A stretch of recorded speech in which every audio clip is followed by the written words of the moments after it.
We are watching the methodical destruction of our government, the Constitution, and the Bill of Rights, and the highest court in the land is holding the scissors. All the talk about ethics reform, about term limits, about court expansion, it is all necessary, but it might be too late. The damage is being done right now in real time. It is happening with every shadow docket decision and every power grab they approve. This is not just a shit show, it is a calculated destruction. And the Supreme Court is no longer a fair judge. It is a partner in crime. The gavel is no longer a symbol of justice, it is just a rubber stamp. The Supreme Court has been captured. It's no longer an impartial court of law. It's become a political weapon, and it's aimed directly at the heart of American democracy. The question is whether the court can convince the country that it would be exercising its discretion the same way if it were Joe Biden or Kamala Harris doing things that are the illegal equivalent of what Trump is doing now. And we all know the answer to that, do we not? This is the end game. It is a Supreme Court that has become a political weapon. It is an organization captured by the same far-right people with the rigid beliefs behind Project 2025. They are not interpreting the law, they are providing a service. They are a get-out-of-jail-free card for an administration that sees the Constitution as a suggestion, not a command. Okay, we're going to break all of that down. But real quick, there is only one way we get this information out there. It is with your help fighting the algorithm. So if you could take a second to hit the like button and subscribe, it tells YouTube this story needs to be seen. But most importantly, please leave a comment. I would love to hear what you have to say. All right, with that out of the way, let us get into the context. What happens when the one group designed to be the final check on power decides to work for the person in power instead? That is not a what-if question anymore. It is the reality we are living in. The Supreme Court of the United States is in a death spiral. This is an organization that is supposed to be a symbol of fair justice, but it is threatening to take the rest of our democracy down with it.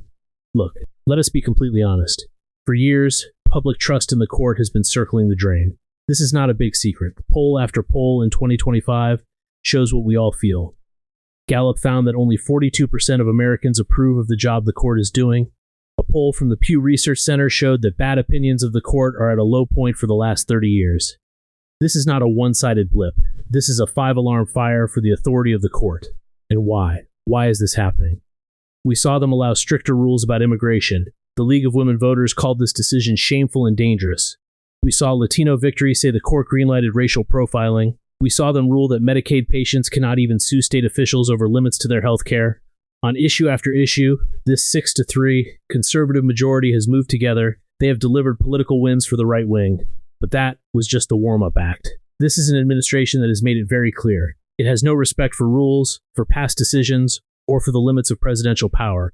And what happens when an unstoppable force of dishonest behavior meets an object that is no longer immovable? You get a complete and total breakdown of the system.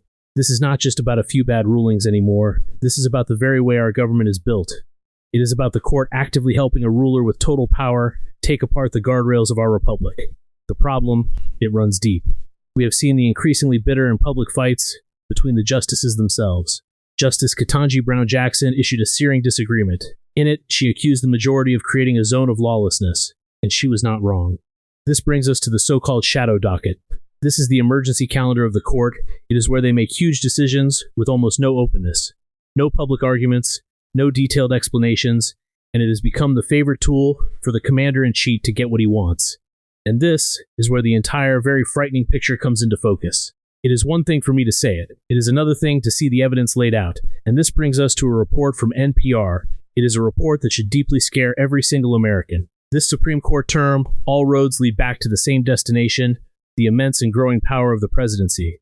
If you look at the Supreme Court's calendar, you'll find every major case seems to revolve around a single theme: executive power. Executive power. That is the whole game. How much power can they give to one man? Well, NPR crunched the numbers on the emergency docket I just mentioned. By the end of last week, the court had granted 20 of the requests from Trump to block lower court orders opposed by the administration. In contrast, the court ruled against the administration in these emergency cases just 3 times, 20-3. Let that sink in. That is not a referee calling balls and strikes. That is a team player getting in the way. These are not small things. These emergency rulings have had massive, real-world effects. In many of the cases where the court intervened quickly, the temporary intervention was a death knell for the cases. The education department is already decimated, the Trump takeover of private Social Security records is complete, and Democratic commissioners at previously independent agencies have been fired. A death knell. The court steps in temporarily, and by the time anyone can have a real argument, the damage is done. The department is gone, the commissioners are fired, the money has been spent somewhere else. The policy from Mango Mussolini is already in place. It is a perfect system for a ruler with total power. It is ruled by decree, with the court providing the legal cover. They are not just ignoring the law, they are creating what Justice Jackson correctly called a zone of lawlessness. Justice Sonia Sotomayor wrote the major dissent, but Jackson issued a searing dissent for herself alone, in which she accused the majority of creating a zone of lawlessness within which the executive has the prerogative to take or leave the law as he wishes. One legal scholar quoted in the article puts the question perfectly: is this about law, or is this about politics? Is this about principle, or is this about power? They have already answered that question with their actions. The real question is, what are we going to do about it? Because a court ultimate authority doesn't come from black robes or marble pillars, it comes from us. It comes from our consent, our trust, and our willingness to believe in its legitimacy. And that trust is gone. They are betting that we are too tired, too divided, and too distracted to hold them accountable. This isn't just a crisis for the court, it is a test for the country. And it's a test we cannot afford to fail. Truth enduring, never undone.